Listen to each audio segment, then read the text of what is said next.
Hi, Mike Violette with EspressoEngineering.tv at the IEEE EMC Symposium in Pittsburgh, Pennsylvania.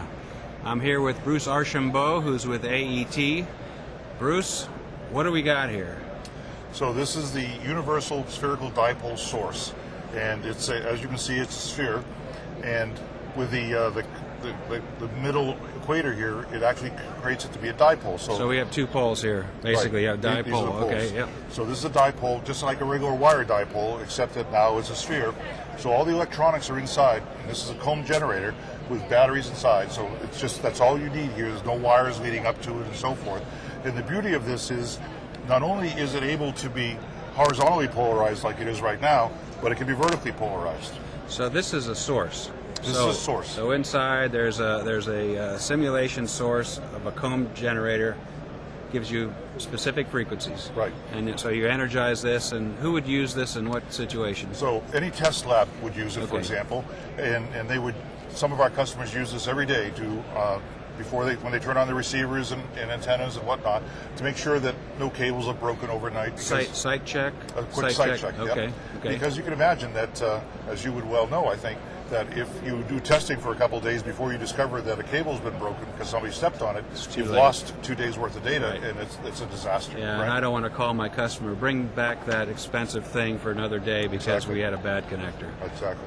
So within this unit, we make combs that have width of 10 megahertz, 64 megahertz, 100 megahertz, and 133 megahertz. Okay? So what's the upper useful frequency of this source? When you use the 133 megahertz comb, we can go up to about 15 gigahertz. Oh, fantastic. So that's a really wide range. If you want very narrow, tight combs together, then you use a 10 megahertz comb. Right. And the other unique thing about this is, with a push of a button, you can pulse this on and off. As you know, you have to do quasi-peak testing. Right. And if you want to check your quasi-peak detector periodically. If you do that with a sine wave, you get the same answer, whether it's a peak or quasi-peak detector. Same post-detection is the same. Right. But if you pulse the comb on and off, when you turn that feature on, the signal level that you measure drops between 3 and 4 dB. What's the nominal PRF? It's about 4 pulses per second. 4 pulses per second. Yeah. Okay, so that gives you a 3 to 4 dB. So you can see relaxation or decrease in the peak level from the peak level. A lot of people don't check the quasi-peak detector, or if they do, they don't check it properly. Yeah. So this gives them a chance to really see very quickly that you've got the right thing going on. Right. You know. So with this, you can do your site validation, check your quasi-peak detector. You can actually probably do a little bit of internal proficiency testing and see if your engineers are getting the same answer. That's a good point. And also we've got customers, especially customers that have multiple test sites themselves, that they'll put the same source into multiple sites. Since there's no cabling and so forth associated with this, you don't have to worry about the test setup. It's always going to be the same. Right. And so you can make sure that all your labs give you the same answer. Okay. And they don't always, of course. So how long does it last before you need to recharge it? Or one charging of the batteries gives us a good 6 hours to 8 hours, depending on what we're doing. Perfect. And again, this is battery operated, so that we don't have to deal with any cables or associated types of things. So this fixture here that you have, you could mount this on a tripod and do it in a horizontally polarized that we're looking at now. Right. And you can also do it the other polarity. Exactly. So this yoke here mounts onto a tripod if you want to use it that way. You got a quarter 20. Yeah, quarter 20 under there. Yep. And as you point out, this is horizontally polarized right now.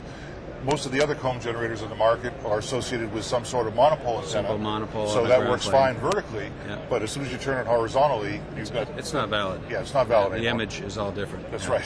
You've got something, it's going to cause some radiation.